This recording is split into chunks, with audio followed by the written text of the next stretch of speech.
So for this episode of the Personalised Experience, we have Sophie Thompson, co-founder of Virtual Speech, a VR soft skill training platform. Virtual Speech has been used by 330,000 plus people across the world and has been featured on the BBC, on New York Times, on Forbes, etc., which is absolutely amazing. So thank you so much, Sophie, for being on the Personalised Experience to share your knowledge with the educators around the world who are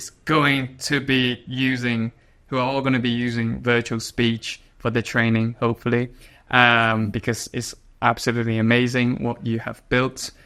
But first and foremost, we are going to start with our traditional quick fire questions to get warmed up and get loosened up before we get into the main questions, so then our audience can obviously get to know you better. Sophie, are you ready? Okay, great. Thank you so much for having me. You're welcome. You're very welcome. So the first question, okay, this comes up a lot since COVID. Do you prefer to work from home or a co-working space? Home.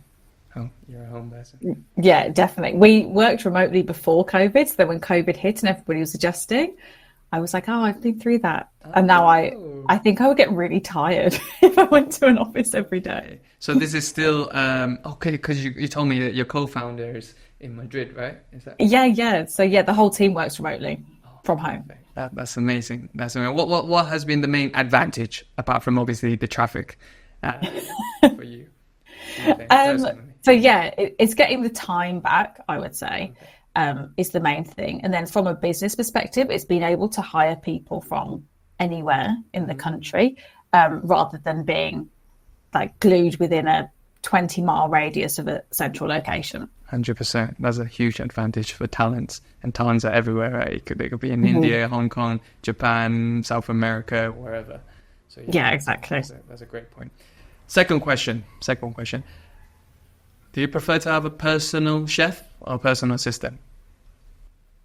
Oh, that is hard. I think I'd rather have a personal chef because I'm not good at cooking, and I'm quite like a lazy cook as well. Like I will just, for about 20 years of my life, my lunch would just be like biscuits and things like that. What do you mean? Because I'm just a bit lazy when it comes to food. I can't really be bothered to cook. So I love to eat food, but making it I am very uncreative. So you how did you survive uni then? Like, not particularly well. A lot of chicken dippers, pasta, those kinds of things. Definitely a personal chef. Yeah, exactly. On the next hiring list. Right? Yeah. A person. Yeah. Okay. Interesting. Okay. Next question.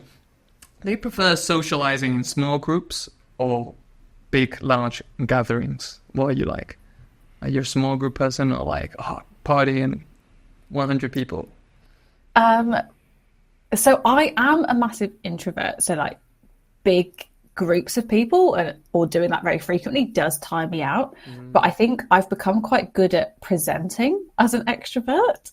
So I would prefer a smaller group, but like I can switch on the bigger group mentality when I need to. Yeah. But I wouldn't be able to do that regularly. So I'm going to go smaller group. Okay. Would you say like, well, just building business kind of forced you to become more of an extrovert, and you got to go into like a huge meeting with a lot of people kind of thing? Yeah, definitely. I think over the last few years, I've learned much more about how to speak to people in general and to make conversations. So before, my mind just used to be blank and I didn't know what to say. But over the years, that's progressed, and now, if anything, I'm the opposite, and I'll be that person who's over speaking all the time and it's so interesting, waffling on. That means everything can be trained, like especially that, like, because obviously there are loads of introverts out there in the world who say, I can't be a boss or whatever because I would just be to myself and don't want to speak to anyone. Yeah. Actually, you can be trained or be forced to train, I guess. Yeah, Right? exactly. And maybe that's why working from home like suits me, because when I go to like meetings or networking things or trade shows, I do those big people events and then I use up all my social battery. Then I'm like, oh, I'll come back home to my own four walls and I don't need to speak to many people. 100%, 100%. Okay, that's hope for a lot of introverts who want to maybe, get better at Yeah, definitely. sharing. Great stuff. Next one, reading books or listening to a podcast? Books. Yeah, So I listen to podcasts if I go for a walk, but I get more enjoyment from reading. Nice. Any books you're reading right now about anything? So I actually am more into reading like stories, if you like, and around like historical fiction. Okay. But at the moment, I've kind of deviated from that, and I'm reading How to Win Friends and Influence People, the classic Dale Carnegie. And I ventured onto that one, and yeah, that's where I am at the moment. Interesting. I used to be a book person. I don't know what happened. I was a lot of a book person when I was in the UK, but now I live in Spain, and like I don't read books. Like I prefer to just listen to a podcast to Stephen Bartlett and just hear psychology, business, and anything. And are you doing other things when you're listening to podcasts, or are you fully listening to them? I like to concentrate. Oh, interesting. I will be like on the sofa, like, or walking or whatever. But like I want to learn. Like if I'm going to listen to the podcast, I don't want to just listen because I have nothing to do kind of thing. I like to learn something like every time. That's why like Stephen Bartlett is very good. Like the guest that he has actually shares like amazing knowledge that you could apply pretty much straight away to your business or to your personal life. So I love it. When I'm on the plane, I definitely listen to the podcast. And people are looking at me because I'll be walking on the aisles. Like, I don't think I'll just be like, and people are like, what is he listening to? So you're an active listener. I'm a bit more of a passive podcast listener. Okay.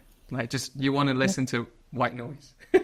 Yeah, I'm kind of like, I don't want there to be silence, so I'll have some background noise and I'll dip in and out a bit. Or if I'm doing a long drive, I quite like a podcast or an audio book. Okay. Very interesting. Next one, that's easy. Gym or outdoor exercise? Outdoor exercise. I prefer to get fresh air. And I feel like there's less people looking at you. I don't want to be working out in a room where like everyone can see each other. Okay. So I would rather just be out in the open. I feel like there's less like societal pressure. You got to get big legs and big arms and... Yeah, that's the introvert in me. I'm like, don't look at me. I'm trying my best to... Yeah, exactly. It's also because I'm not a particularly fit person. So I'm like, I'm not good. So I would rather just be not good by myself. So no judging from other people. Yeah, exactly. It's so interesting. Are you a detailed planner or you're kind of like spontaneous, going with the flow type of person? No, I'm a planner. You're a planner. I'm a Virgo. I need to be organised. I can't be doing spontaneity. Okay. Like every hour is like with something concrete of what you're going to do. Yeah. So my to-do list, I write down the exact time I'm going to be doing it. So that I can tick it off as I go along. So rather than just having like a big to-do list, I'm like, so today I've been like podcast at 5 p.m. But like leading up to that, I was like, what do I need to do? And I'll schedule like the exact time I'll be doing it. That's definitely, it's a good thing to have because I feel like I've gone the other way. I used to be like you, a lot more stricter, but then Spain kind of just kills that. Yeah, the culture. I don't know if you talk to Dom, like I don't know how he is, but I definitely been influenced. Like like the to-do list can be like completely in the wrong times, and I'm like, doesn't matter. Tomorrow we can catch up, that kind of thing. Yeah, I think Dom has probably become a bit more like casual about that sort of thing since he was in Spain as well. It's interesting. Yeah, it's definitely the culture. Okay, last question. I don't want to bore you. Do you prefer to have an extra hour of sleep or an extra hour in a day, like to work or do stuff? I used to want an extra hour of sleep. I would say the last year, I would love an extra hour in the day because life has been very busy. And I feel like it's very difficult to keep on track of like work, friends, family, and like an extra hour, like an extra 7 hours. Yeah. An extra 7 hours in the week is basically it's not a whole day, but it's like a whole, like half a work day. No, well, now like, you can do a lot of things. You can do a lot of things. You can catch up with your friend on WhatsApp or whatever.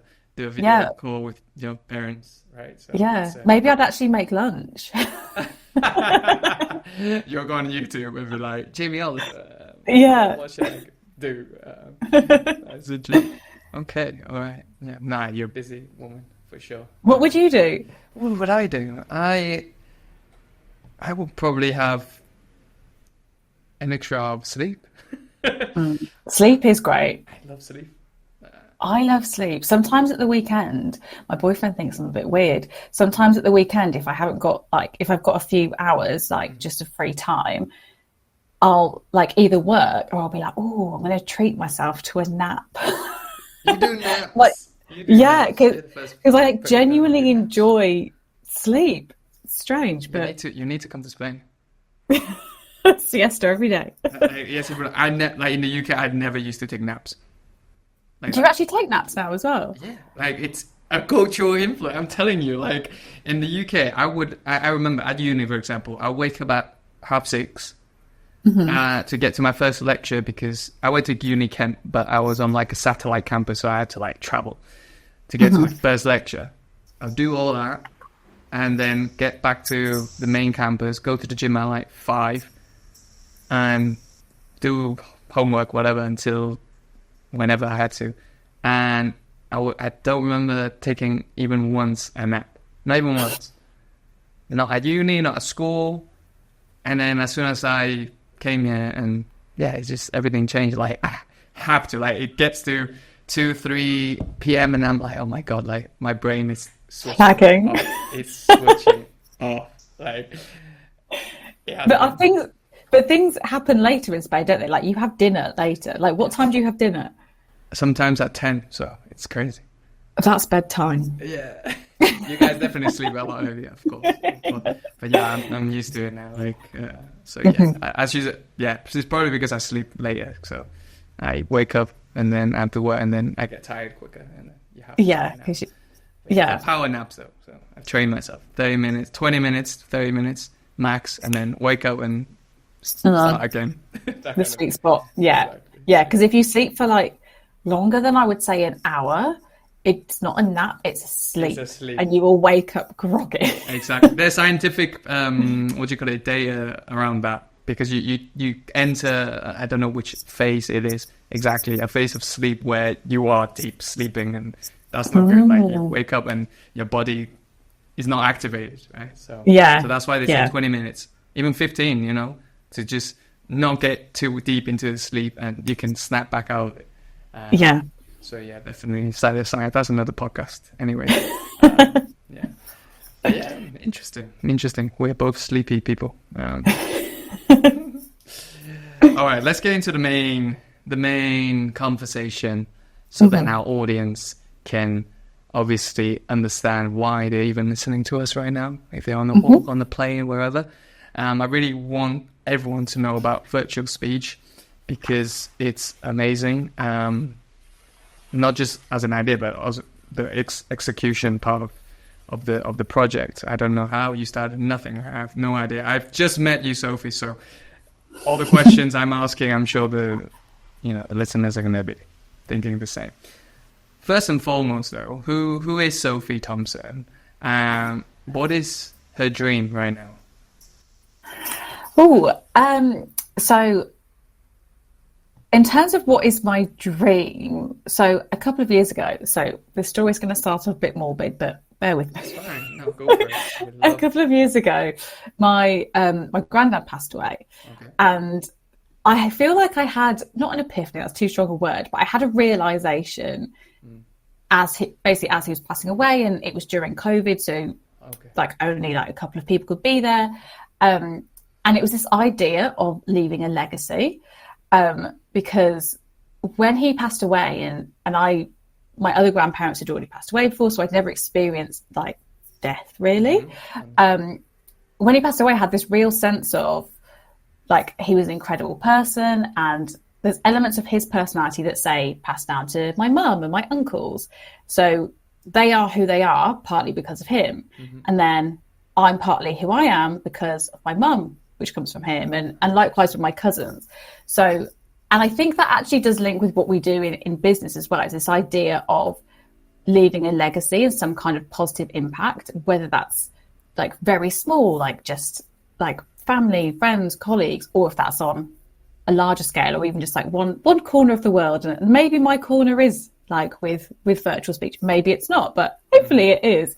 So yeah, that's my dream, is to leave a legacy and make a positive impact, so that I guess in a way, like I would live on through other people, because hopefully I have like touched their lives in some way and made a positive difference to their life. That is beautiful. That is beautiful. So basically, we know that for certain, death is the only certainty in life, right? So you're thinking that if you can have such an impact on society, well, those 300,000 people that we mentioned at the beginning, and hopefully they can use that to help other people. Maybe it's just as simple as, you know, being an introvert and not wanting to do public speaking, like you said, to suddenly having, you know, the courage to do it. And once they've done it, it inspires them to build a business, a project, whatever that is. Yeah, exactly. Going to inspire many other people, and then everyone, and then that person will be telling this story through a podcast, through an interview, whatever. That, oh yeah, I tried virtual speech, and that helped me become more confident, and then I built whatever business, and that obviously helped a lot of people.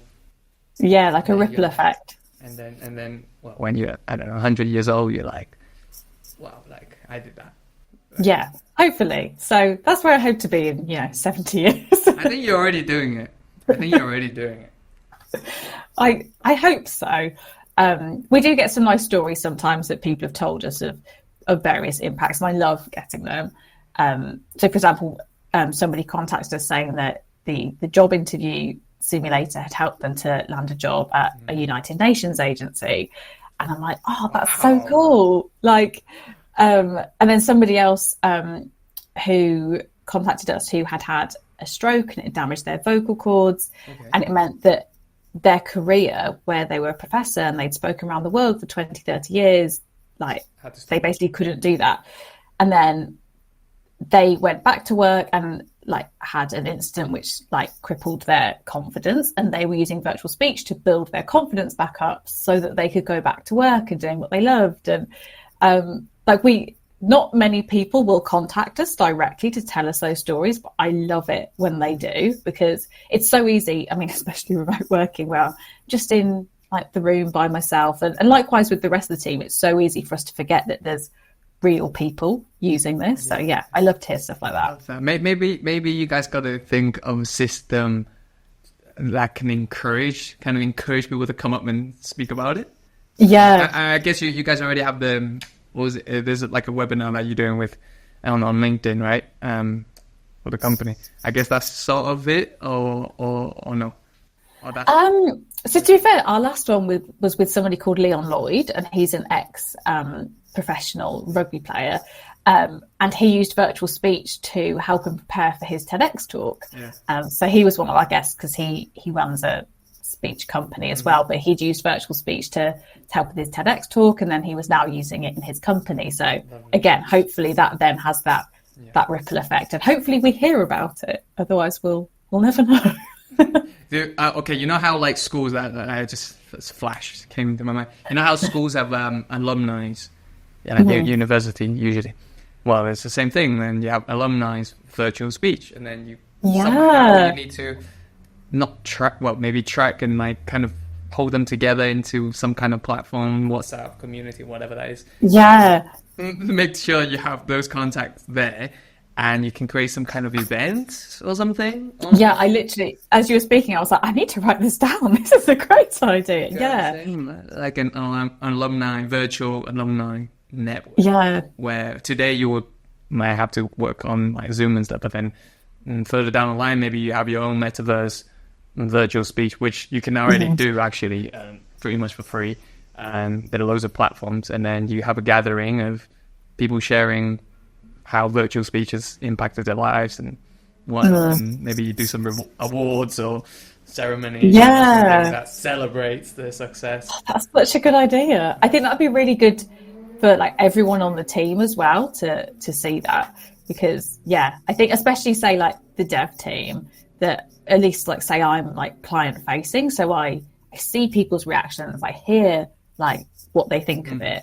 Whereas the dev team see less of that. Yeah, we have a feedback channel on Slack so that we can post like these things to share them. But it would be really good. It's not the same as somebody like talking to one of the developers and say, "Oh, you really like what you built? Like really helped me do X." Right? Yeah, like what you built had real impact. So I love that idea. Thank you. No, I'm an entrepreneur. I have ideas that you'll be the first guest. We'll invite you and be like, "We're doing it." Good. I'll give it to you. It was my idea. Okay, great. That really feeds into our next question, which is all about entrepreneurship. So we all know that building a business is very, very, very difficult. So I'm wondering, why and how did you get into it? So how did it all start for you? So it started purely by accident for us. So we started it as basically some fun, but as a way to overcome our own fears of public speaking. So I used to have severe social anxiety. I wouldn't order my food in a restaurant. Like if family friends came over to my parents' house, I'd hide upstairs, even though I'd known these people for like 10 years. That's I know. I know. So things like that, like I was just not comfortable with interactions. And it was while I was at university that I had a presentation coming up, and it was 3 months away, and I was already waking up feeling nervous because up until that point I'd managed to avoid it. So at school or for my undergraduate degree, I would like bribe my friends with food or say like, I'll do all the background work, but you just do the presenting. Or be like, I did a design and then you speak. Yeah, and I mean, at university, food is a good currency. But this was for my master's and it was assessed, so there was absolutely no way I could get out of it. Yeah. When I was talking to Dom, my co-founder, and he was working at Jaguar Land Rover with virtual reality, and it was his idea that VR could provide a psychologically safe place to practice a skill like public speaking, because you have to practice to get good at it and to become confident. But if you're scared of it, you're never going to give yourself that opportunity. Whereas if you give yourself that opportunity in VR, you can build up your skills and crucially your confidence to then translate that into the real world. So we started off as the first VR app to overcome the fear of public speaking. Yeah. And I was still at uni, Dom was still at JLR. And we released it onto the app stores. And because it was the first to market, we got picked up by the press. And so we were featured in the New York Times. And like the story of that is that I remember getting an email and it was like, your colleague, Don Barnard, has been mentioned in the news. And I was like, oh, what's this? Clicked it. And it was a New York Times article. I sent him a screenshot and then I sent it to him on WhatsApp. And I was like, oh, this is cool. And he was like, yeah, really cool. That's it. That's the extent of our conversation, because it wasn't a full-time thing for us. It wasn't really planned. It was, I mean, also Dom is the most modest person you would ever meet, but we didn't really understand the magnitude of that because we'd never tried to get press, so we didn't realize how hard it was. And that happened a couple of times with the New York Times. Whereas now, like, I would cut off an arm to be in the New York Times. Like, I would love that exposure now, but back then, so yeah, as a result of that media exposure, within 6 months we had 100,000 downloads. Wow. which at the time in 2016, I feel like must have been most of the population in VR. Yeah, anyone who has something that they can put the phone into, right? Or VR headset.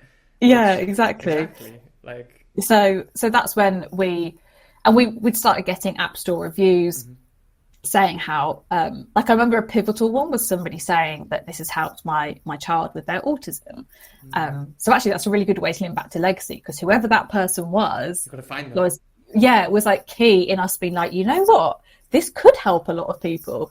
So yeah, that's how virtual speech was born. We thought about, well, how can we get this into the hands of more people? How can we make this a business?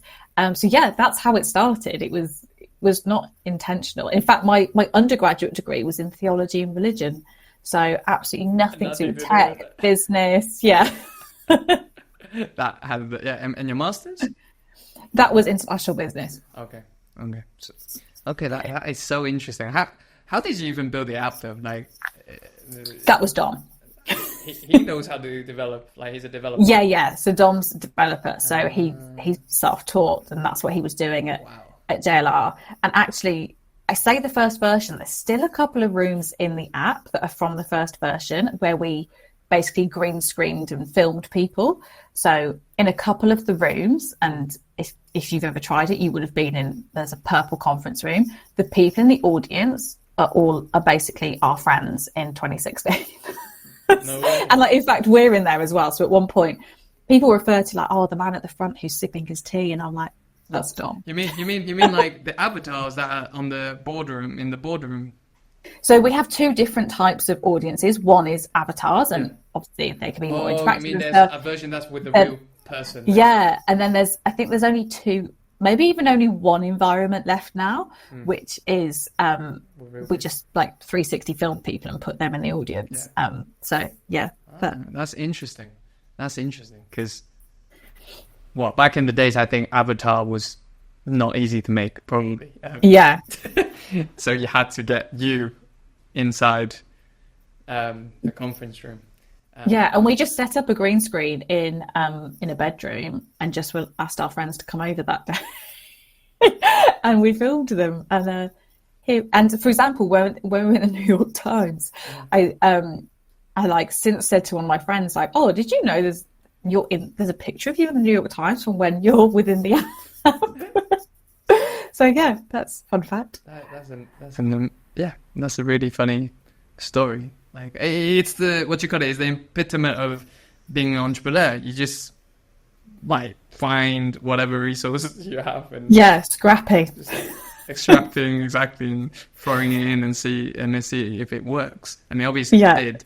I wonder how you get, like, obviously it's different now. You have an avatar, you can track all this, I don't know, emotions, right, and your confidence, etc. How did you do that back in the days though? Like, were you able to, like? So the way that it was tracked originally was more things like pace, volume, eye contact, and that was based off like subtle head movements within a headset or within the mobile phone.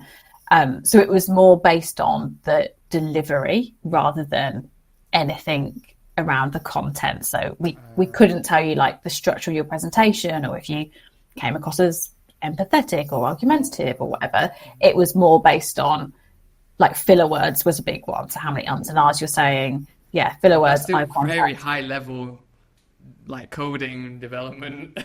Yeah, I mean now I'm reeling that off like, that's not important. But actually, like, that is still very helpful for people. And actually, if you think 8 years ago we did that, it was very advanced at that time. Yeah, exactly. So well done to him, well done to you. Mainly Dom. I can't really take credit for the early days. That's Dom. You were lucky to have found like the techie guy that everyone wants exactly. to have as a buddy who can, like, make that magic happen. He's like, oh, we're fantasizing about all these amazing ideas. How do you do it? And then you're like, oh, we can't. And then you have the techie guy who's like, yeah, exactly. Yeah, that's amazing. Yeah, so kudos to Dom. That's amazing. Yeah, so like the next question was actually about the fact that, okay, you and I, we both entered the VR space around 8 years ago, and like for me, it still hasn't blown up yet. Like there are so many people who still got like, what is VR? Like, I've never tried one, right? Yeah. And I record on your BBC interview, I think, if I'm not wrong, that you said the same thing back then already, but 8 years later, we're still saying the same thing. So what has been like the biggest challenge for you so far? You know, when you still, I mean, the UK is not so bad. In the US, certainly, it's not bad at all. It's good. But like in Europe or like further going down east, maybe even to Africa, like, has there been like a huge challenge for you because of the fact that it's not blown up like everyone expected it to? Yeah, I would say that is probably the biggest challenge is, that everybody who was in the industry like 8 years ago, we would be like, oh, in 2 years this will happen, or in 5 years this will happen. And we're here 8 years later and it's not exploded like we thought it would. But then I think if we, like, benefit of hindsight, if we look back and quite how small it was back then, like you were in the space then as well, like it was so small then. And it has grown a lot. And I'm sure you can relate that for years, if you told people like that you worked in VR, they'd be like, what's that? Like, what is that? And I do think the mindset is shifting, that it's not necessarily just for gaming, which I think is good as well. Because again, I think that's quite a recent mind shift, even say since the pandemic. I think that actually, terrible as it was for many reasons, for the VR industry, I do think it helped to accelerate people's interest, because 100%. We had people being like, oh, if only we had this before the pandemic. And I was thinking, I know, I told you. Well, that I can relate, like, I bet you can. that. Yeah, because I mean, just before the pandemic, I wasn't building the business probably as you guys were doing. I was at the moment where I left, I finished uni, I came to Tenerife, so I live in Tenerife in the Canary Islands, and I was figuring out, like, how the hell am I going to build this business? I have zero idea, like, experience, and I'm on an island where people do not care about technology. Where here, like, Spain is like quite slow, but like the Canary Islands is just another world entirely. So I was there trying to sell, virtual tools to real estate companies, etc. I'm like, look, I can actually replicate your house. So you can sell it to like a Russian guy, or I don't know, an Argentinian person, all the way across the world, for virtually no cost. And they were like, "Nah, we'll keep taking rubbish photos with our phones." Yeah. So I was like, a bit lost back then. And then pandemic hit, and then I thought, if I don't like go for it now, like I might die of the pandemic or something else. And as you talked about the legacy thing, I'm like, I told every single one of my friends, my parents, everyone, that one day I'm gonna have a business. One day I'm gonna do this and that. And I was not doing that. I was here just like kind of like a zombie, like, what am I doing here, kind of thing. And I was enjoying myself, obviously. I mean, the Canary Islands. I learned Spanish, obviously. That's a big thing. It's a huge thing, exactly. Yeah. It's a huge thing. But yeah, like, until that point, that inflection point, I didn't take huge action and say, look, I was an English language assistant back then. So basically I was at public schools here, helping the English teacher, and I was just speaking English for 15 hours a week. And getting paid, and I was very chilled and comfortable and doing very little. And I thought, man, that's like the worst thing that can, an entrepreneur can have, because it's making me not move as quick as I should be moving. So I quit the job. I'm like, no more. I'm going to focus on Disale VR. I'm going to make this happen. I promised myself I'm going to make it happen.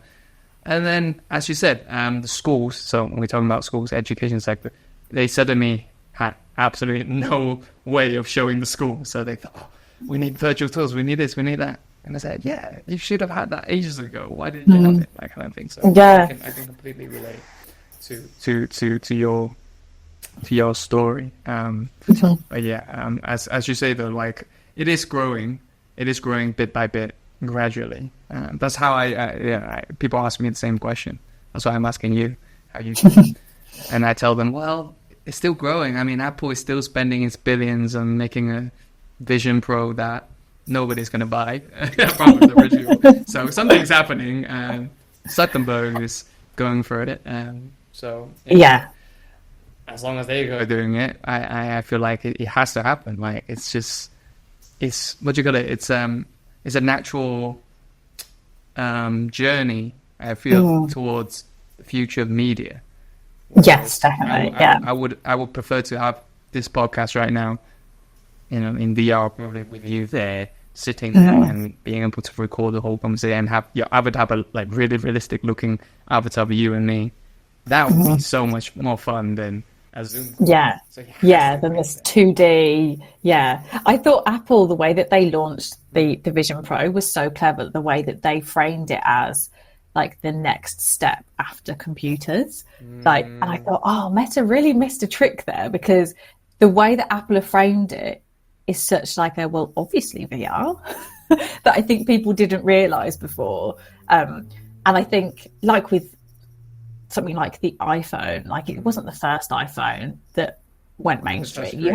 You have to wait for a few iterations until probably the iPhone 5. Like not that many people had one. So I do also think, I know that say like on LinkedIn, a lot of people will say things like, oh, when's VR's like iPhone moment? And they say like, this is how long ago the iPhone was created and its 5th year, this is when it took off.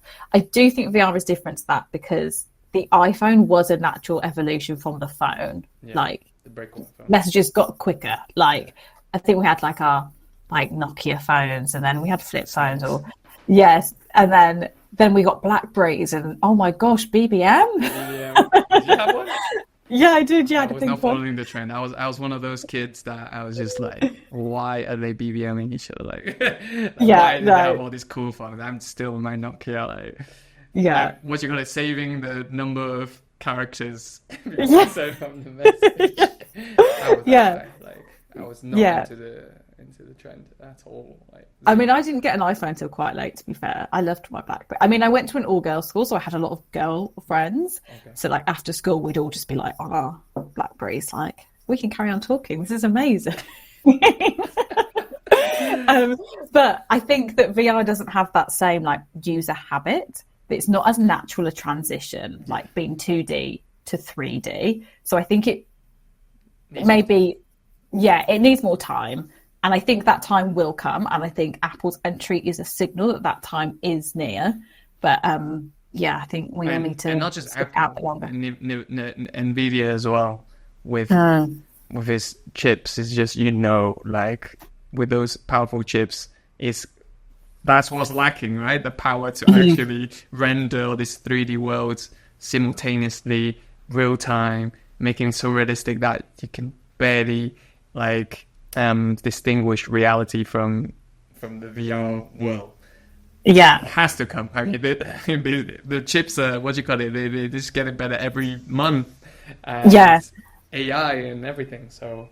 Yeah, and I think AI will actually help the acceleration of VR adoption as well, because VR and AI go so hand in hand together, and it can enhance VR experiences so much that I think like the AI boom we've seen in the last couple of years is also helping that acceleration. That was probably the first thing I tried on virtual speech, because that was the one thing I was more excited about, like, because obviously VR I've already tried, and I know when it's like, well, having like even just an avatar who can almost have a conversation with you, that's life changing. That's absolutely crazy. Like for anyone who's in the education and technology world, it's like suddenly you don't need your teacher to be there all the time. You can have an avatar version of your teacher who you can go, hey, Miss Thompson, what was the date? World War II, whatever. And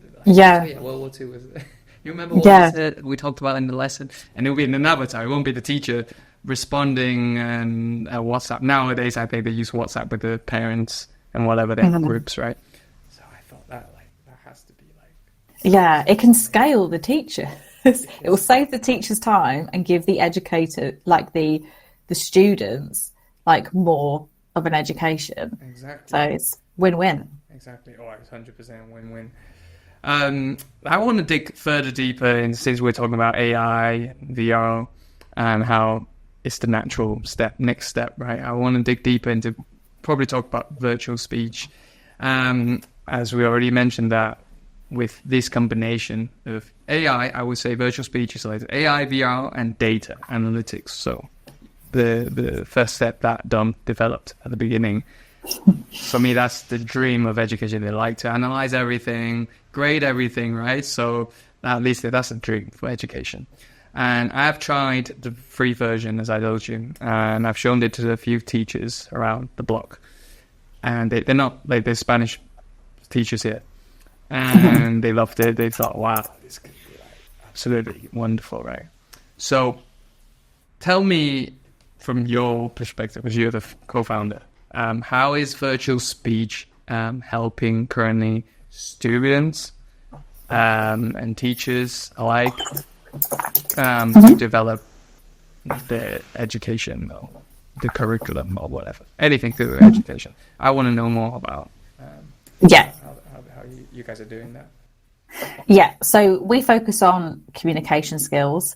So obviously we've got our presentations and public speaking, we've got job interview practice, various other skills as well, but I would say those are the two key things that we see educators using. From a like public speaking point of view, we're helping students to improve their skills, and we've shown that some students can improve by 25% in just one session. So they will go in, upload their own slides into the room with them, do their presentation. They'll get feedback on all the delivery metrics that I said earlier that were in the original app, but also now on the content of what they've said as well. So basically the avatars are actually listening to what the person is saying. So any bit of feedback they get is entirely personalized to them and is very adaptive. So each time they go into virtual speech, it's not the exact same experience, so they can continue learning.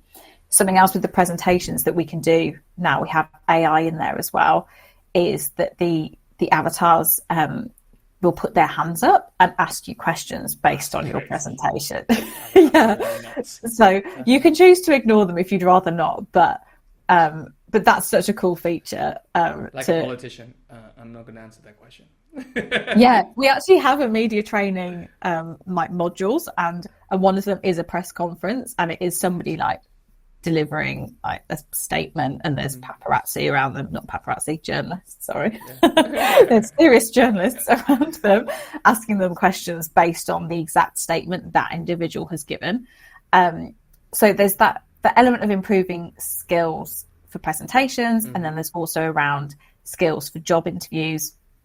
So students can practice for any role at any level. They can now even upload their own CV or resume and job description that they're applying for, so they can upload them both, and then the AI will generate questions based on their specific education, experience, skill set, directly in line with the job description. The questions according to their skill.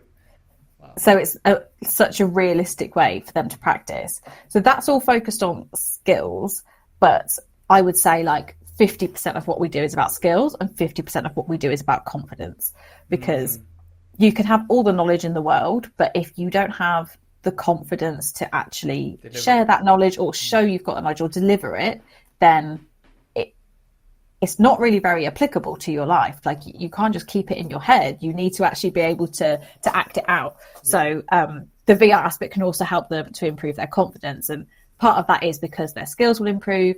But the other part of that is because they can get used to that feeling of all eyes on them, of people listening, of standing on a stage or standing up in front of your class. So yeah, there's a big part around confidence too. Do you usually sell it straight to the school, or you would sell it individually to the student and the parents? Like how do you work usually? So usually it is through the school itself. You can go on our website and just download. Subscribe for an individual license. So we do have plenty of people doing that, but generally speaking, at an educational level, it will be more the organisation themselves, and then they can also have features like the teacher can track like who's using it. They can receive recordings and transcripts from the students, so they can also give feedback, or some people use it for assessment as well. So instead of having to sit through 2 days of student presentations at university, they can just do their presentation in VR and submit it to the teacher. You actually, you have some professors doing that at Yeah.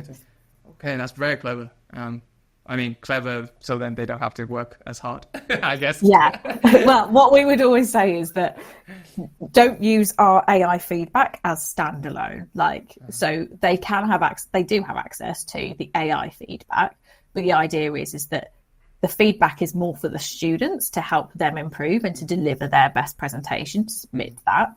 And then the actual assessment is done by a human rather than the AI, because also people start at different levels. So that's what another good thing about practicing with VR is you don't have to start all at one level. Like my starting point would be different to your starting point. I used to not be able to speak to a waiter or a waitress. So like I'm not the best public speaker now, but compared to where I was, I've made improvements. So yeah, it's always better to have, like, if you are doing assessment, that a human does still assess it when it comes to something like your actual grade, but the AI can really help the student to get the best grade. Yeah, and that's something that I feel like education as a whole sometimes forget. The most important thing is actually to help them, the student, to improve and be more confident, not just get an A or some test. It's like, no, get life skills. Yeah, exactly. That's not the point to get the AI to say you were an A-star student. No, it's for them to say, okay, you were the person who couldn't even ask for a meal at a restaurant, and now you're able to deliver a presentation fluently in front of a class of 30 people. Like, well done to you. Yeah, exactly. That's what so much further. Yeah, progress and success should be measured on, is like what you have learned, rather than you all have to be at this standard and people feeling bad if they're not that. Sophie, you've never worked for anyone, right? Like, you've never had for 2 months I did. After uni, not like the part-time job. I mean, like after uni. After uni I did work for someone else for 3 months when we weren't doing virtual speech full time. Okay. So yeah, I was only there for 3 months, and then we left to join an accelerator program. So I did feel a bit bad about that, but yeah. That doesn't really count. Yeah, that's what I'm like, and that's basically an internship, 3 months. It doesn't really count. Exactly. I asked because that's an example of who cares about what grades you got. Like, it has absolutely nothing to do with what you have achieved today on company entrepreneurship scale. Like, who's asking, Sophie, what did you study? What you got it? What level did you get? Did you get first? Yeah. Nobody cares. Yeah. Which actually was a shock to my younger self, because I am actually very academic. But I think I'm a classic example of, like, I did well in exams and like I actually enjoyed them. But I did well. I know, what a freak. But I did well in exams, but I didn't have the confidence to go to job interviews. So like that job that I had, for example, I didn't have to go through a formal interview process. That was like, I basically just emailed them and asked for work experience, and I stayed on, basically. But I would never have had the confidence to go to a job interview. So that's an example of, yes, I happen to have been good academically, but that was irrelevant because I couldn't apply that to my life at all because I didn't have the confidence to do it. So you need the skills and the confidence. And actually, I think the confidence is what sets people apart much more than the skills. I 100% agree. No, I've only worked as an intern, and, I've done part-time jobs for people, but like a proper, like an office job, like, no. Yes, we're the same. Exactly. So that's what I mean. I don't even remember what grades I got, like barely. Like, I know I'm like, on average, I'm a B student, basically. Like, so I know I'm good at exams, but not like a shining star. Maybe like you're probably the shining star. But yeah. But at the time, it's so important. But like, actually, like, yeah, here we are. I don't know how old you are, but here we are years later, and we're like, what did I even I'm get? 28. I'm 28. Okay. How are you?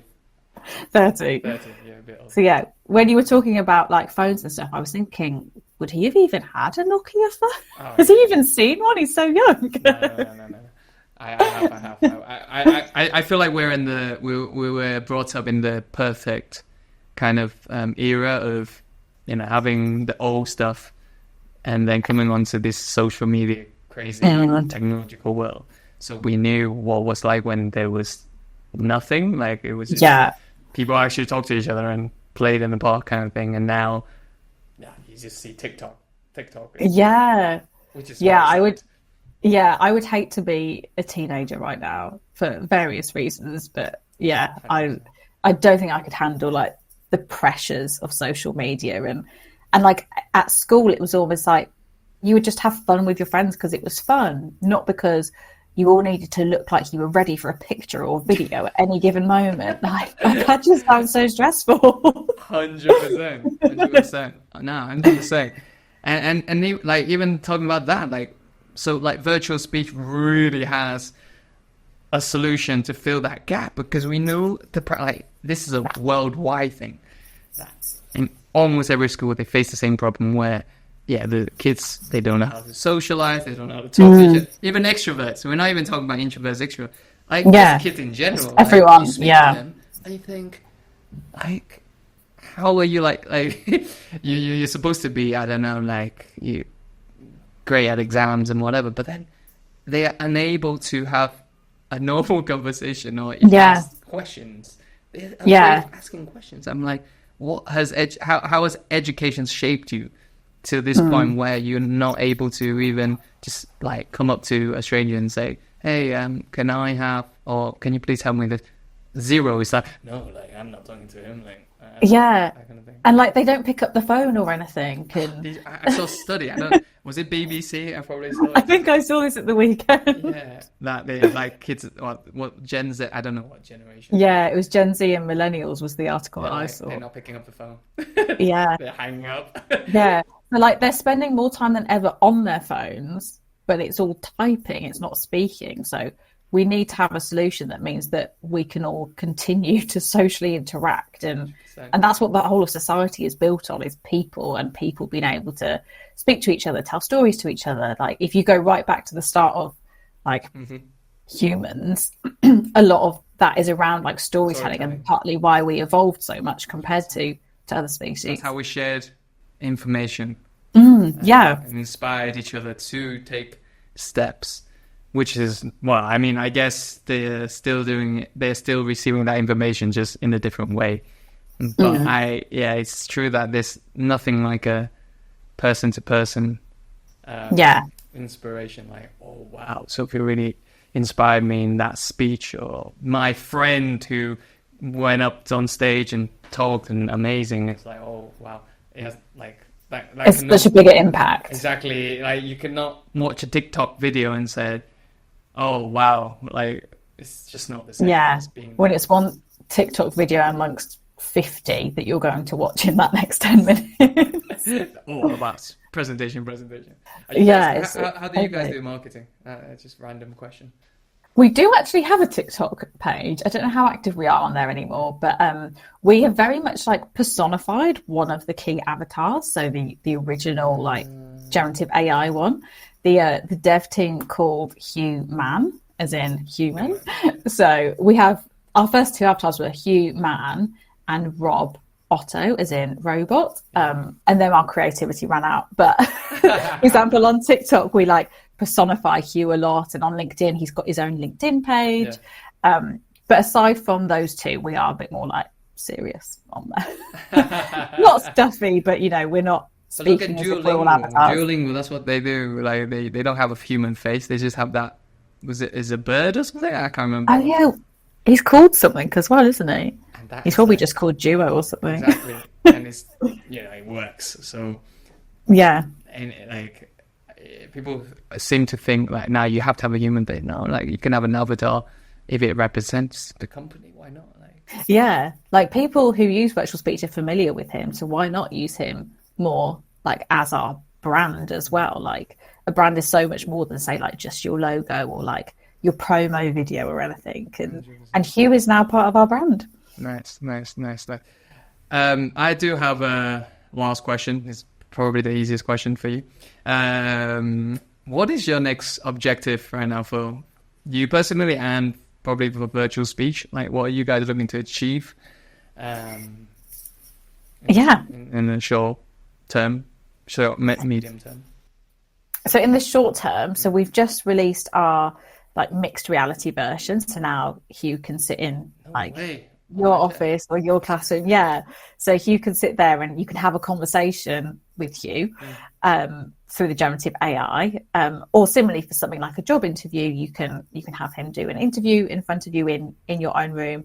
Or say if you had to do a presentation at work, you could go into that like boardroom that you're going to present in and Hugh, and eventually more of them will like populate the whole room. So that's like a really realistic way of practicing, which links to having like multiple AI avatars. So we're very close to being able to have more than one generative AI avatar in the room. And then you can converse with, say, 3 generative AI avatars, and they will then converse with each other as well. So yeah, you could have like a group conversation with them, but obviously like technically that's very difficult because, it's not just like the system listening to the user, it's like the system listening to the system. But again, like we're pretty close to that. But yeah, I think both of them and that combined will be amazing. Yeah, no, that sounds great. Have you ever had any, I mean, you must have like skeptics who are like, I don't want to be talking to 3 robots, or like it's not the same like training with an avatar kind of thing. Have you ever had that feedback, and how do you respond to that kind of thing? Yeah.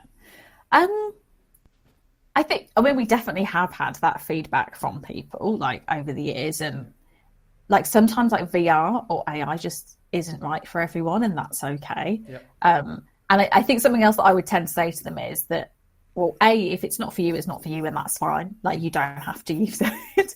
But secondly, to make sure you use it in the right way. So it's not, if you make it gimmicky, like it's going to seem like a gimmick, but if you actually use it to practice a presentation, a difficult conversation, an interview, a networking event, then, and actually are open-minded to using it for a specific use case rather than just like, haha, isn't this fun? Or using it for the sake of it. I think the problem sometimes when people say that is that they don't have a specific use case, or they can't comprehend how it is actually helpful. And then obviously there's just some people who say like, don't want to put on a VR headset. So end of story. They're like, exactly. We're waiting for the eye contacts to come out. And it's like, keep waiting. It's like, that'll be a long way away. So we have an online version, but it's not the same. Like, as in, it is actually the same in terms of the interactivity, but the experience isn't the same. The where you have like, you speak to your computer, basically. Right? Yeah. And then that is a very different experience. Even though the content is the same, the experience is very different to being in VR and that emotional response that VR can evoke and the realism of VR compared to doing it 2D. Is it in the pipeline to put our actual face onto avatars and stuff like that? It is not. I think that might be something that does come like in the longer term. So like the more that the other like softwares who do that, that we can integrate with them. But at the moment, none of them are quite the same style as our avatars. So it would be like a massive rehaul. But the more that they adapt, because for example, like the Meta ones are very cartoonish and like that can very much work. It's just not how we do it. So if we suddenly put the Meta avatars into our system, it would actually change it quite a lot. So yeah, I'm sure we will do at some point, and I'm sure that will become more in demand. But actually at the moment, a lot of what we do is very much self-contained. So you sometimes do see yourself, but you rarely see yourself. You only see yourself in VR if you are like assessing your body language, and then there's a mirror there, or if you switch places with somebody in the audience to see, like to listen to yourself more. So, but like yeah, people rarely actually see themselves in virtual speech. But for example, as like multiplayer things become more popular within the app, that is going to become more important to identify different people. So you have like, well, your teacher and the class inside the same space doing it, right? That's what you're trying to say. Yeah, so we have like the option for small rooms where you can have the teacher and the students in the same place. You could even have a parent in there as well. But at the moment, that is a very like fairly small collection of avatars that you can choose from. So you might have like 2 people with the same avatar, and it's got their name above their head, so you know who it is, and obviously you can hear them, so you can recognize their voice, but visually it won't really look like them. It's more just a visual representation rather than them. 100%. Would you, who would you say like is the biggest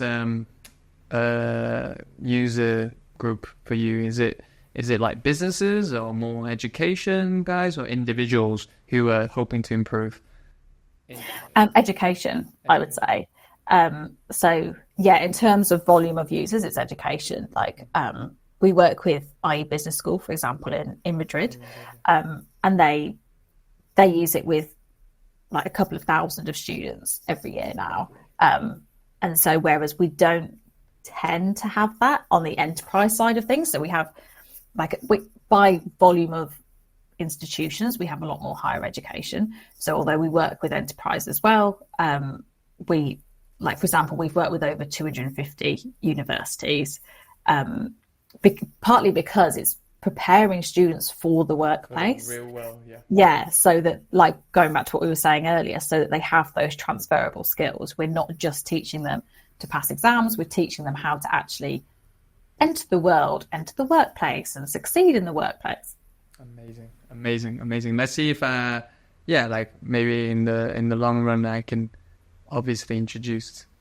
I'm already doing it, but like as in a more active way, right? Say, well, have you tried virtual speech? This is what it can do for your students. I can definitely do that. Absolutely, thank you. I will set you up a demo account as well. So we do offer demo accounts. So if anybody you speak to is interested in trying it, we can open up a couple of week demo account, but also just for you personally, so that you can try all these features that aren't necessarily in the free one. Perfect, please. Yeah, that would be amazing. Yeah, I'll so that I can dig deeper into and criticize and be like, this is not how it is. No, but honestly, any feedback is good. Like, we are very open to feedback. We're not going to be offended. Like, we want to make it the best experience possible. So yeah, if there is anything that you aren't so sure about, please let us know. No, definitely. And any other random ideas that I have in my head, I will definitely send it to you, because I love entrepreneurship, and I know how all these little ideas can turn into like huge things as well. So like, I'm here to leave a legacy as well, not just on my own company, but partnering with other businesses and say, what about this alumni idea? And then maybe that turns into something amazing, that just because I said it, on the podcast. And you've said it flippantly, and here's me like, I'll write that down. Exactly. So I love it. I mean, I think that's probably the key thing about entrepreneurship for me, that I love, because it can be so creative and random, and there's no rules. Like you literally create the rule for the people to follow, and that really excites me. Thank you so much anyway, Sophie, for being on the podcast. I really hope you enjoyed the conversation with me. And I loved it. This won't be the last one. I'll come back for more when you have further developments of virtual speech, and I don't know, maybe the alumni network. We can talk about that. And Exactly. We'll come back after we've done the alumni event.